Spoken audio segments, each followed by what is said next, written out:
Good morning, and thanks for tuning in to our Kentucky Department of Education Office of Teaching and Learning webcast. I'm Amanda Ellis, and we're so happy to have you here. I have joining me today Robin McCoy. Thank you, Robin, for having me. Joining us. And our whole focus today is going to be around counseling and the role of counselors. But before we begin, I want to encourage you to look at the bottom of your screen. It gives you an opportunity to log into Soapbox and ask us questions as we go along. So, Robin, if a question comes up, I may stop you, or is something for needed for clarity, we'll definitely do that. But I want to encourage you to log in. We'll be monitoring that screen so we can answer your questions live.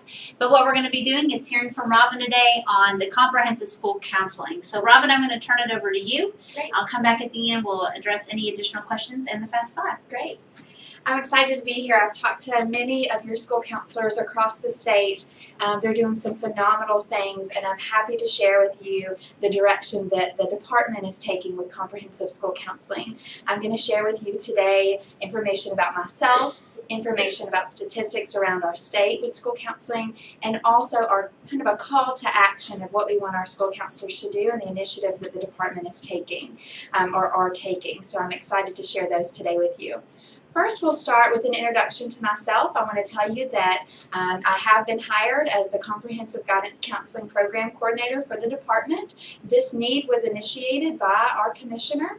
He really saw the value of school counselors and the things that they can do for our students, the need to have a program coordinator at the department really facilitating those conversations on behalf of school counselors. Immediately when I came on board, I knew that I wanted my vision to be one vision, one voice, equaling one effective school counselor. I know that we needed a comprehensive school counseling model that was across the state, and I saw that from the field. I'm coming as being a school counselor right from the field into this position, and so I know the need that exists in our schools, and I'm excited about our direction forward. I added this picture to the screen to draw your attention to the fact that we now do have a comprehensive school counseling webpage on the department's webpage, and so if you need access to that, share that with your counselors. If you're a counselor watching, feel free to tune into that. It allows you kind of a one-stop shop to have access to your college and career readiness needs, your social emotional needs, and your academic needs for your students, and so that is there for you. I want to share with you the vision for comprehensive school counseling. So the mission and the vision. So the mission behind comprehensive school counseling and our work as counselors is to provide access and opportunity to all students, providing effective school counseling services that improve student achievement and support the needs of the whole child. So the words whole child, or the word whole, and meeting those needs is kind of a buzzword in education right now. But really it tunes into how we are going to educate our students for the next who knows how many years or forever years. We really have to hone into that whole child to be able to see the academic success that we want to for our students, but to also to ensure to our community that we're providing college and career ready workforce that's healthy. And so behind that is the vision. That one vision, one voice, to move school counseling from a responsive service provided to some students, which there is the need for, but to really move it into a proactive program for every student, that we're meeting the needs of all students across Kentucky with the opportunity to still provide those responsive services.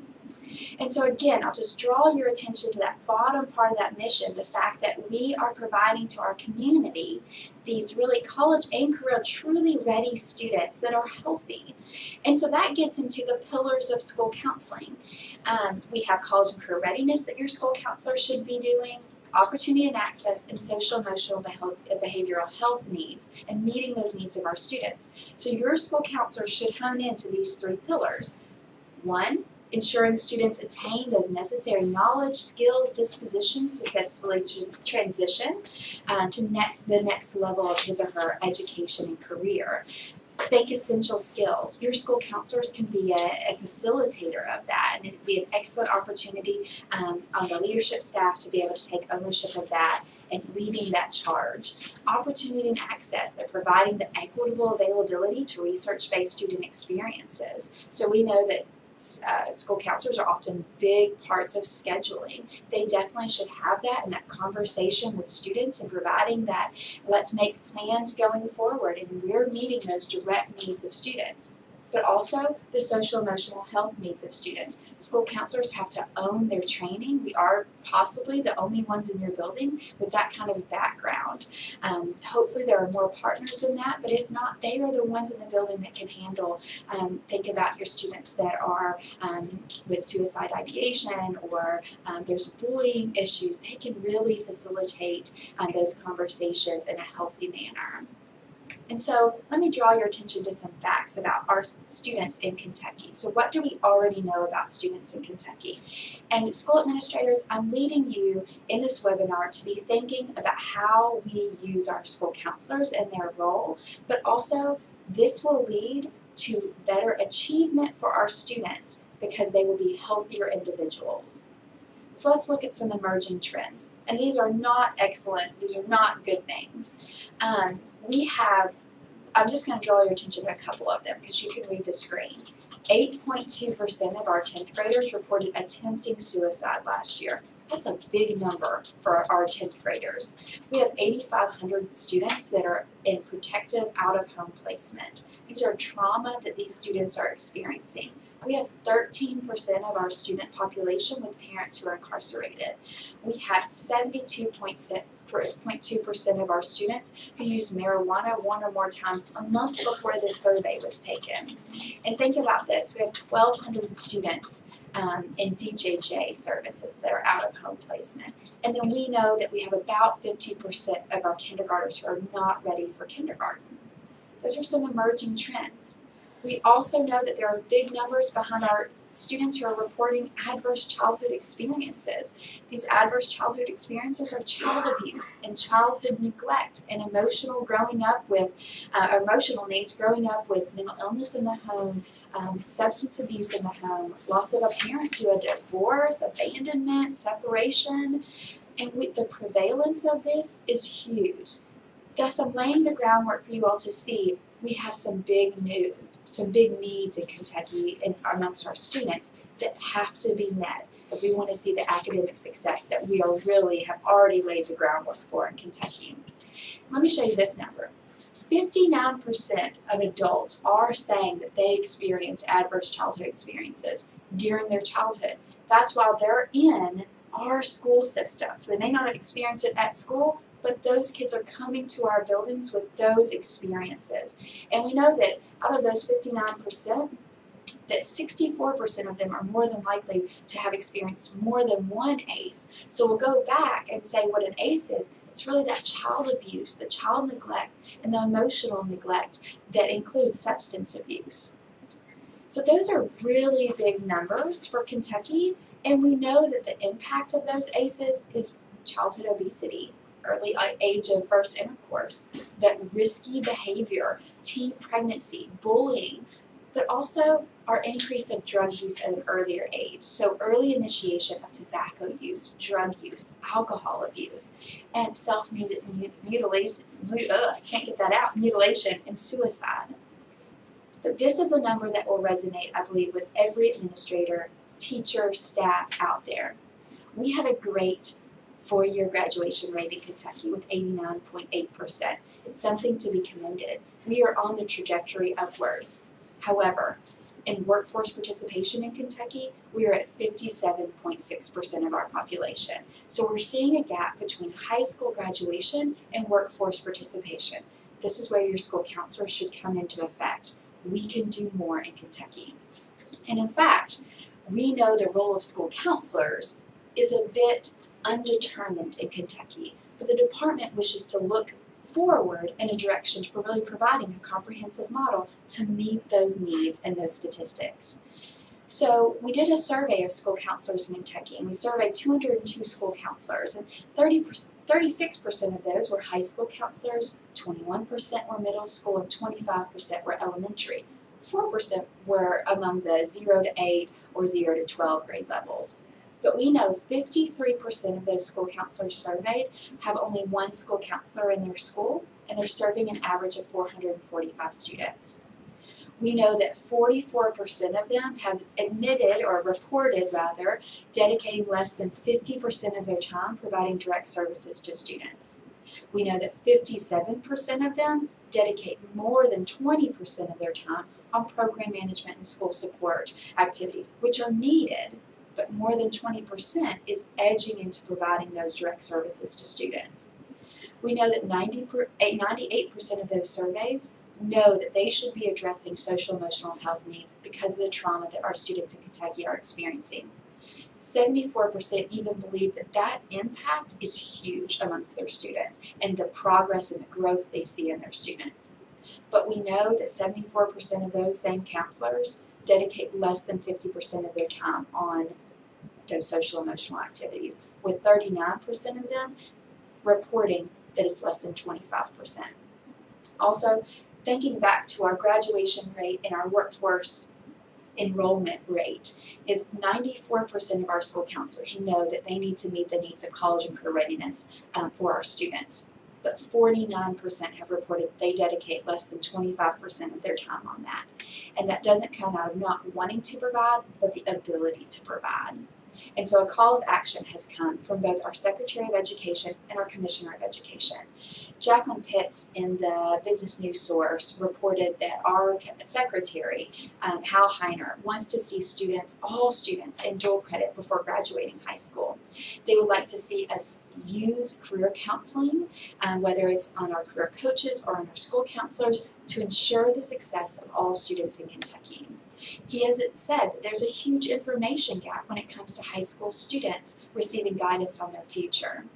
That's where we can come into play.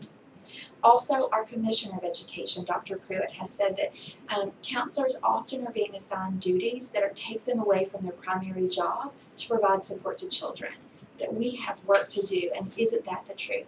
But we can, and we are. Counselors should get to be able to think about kids and not have to worry about the accountability.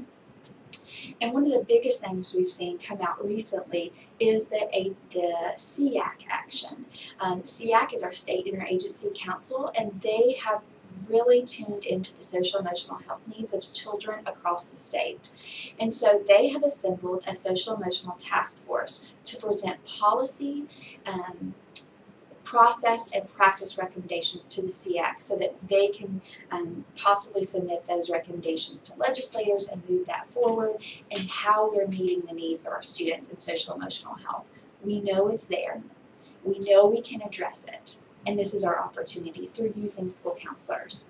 So the next steps for the department are: we're looking at the opportunity to partner with EPSB to revise the standards for school counselors in Kentucky, with the ultimate goal of establishing a state model for Kentucky school counselors. So that's exciting, the move forward.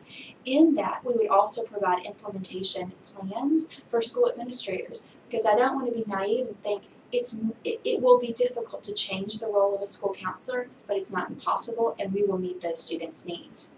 And also, we will be supporting SEAC Social Emotional Task Force to provide those policy recommendations. We really want to address the whole child of children, birth through graduation. So what we're asking schools and districts to begin thinking about, so begin the conversation. So I spoke with your school counselors and I said, begin the conversation with school administrators about this move forward. We're asking for your school counselors to really begin reviewing the current data. Review their programs and what school data you have on academic, attendance, and behavioral. Where are our needs in our current population, our home population with our students? What needs do we have, and where can we serve?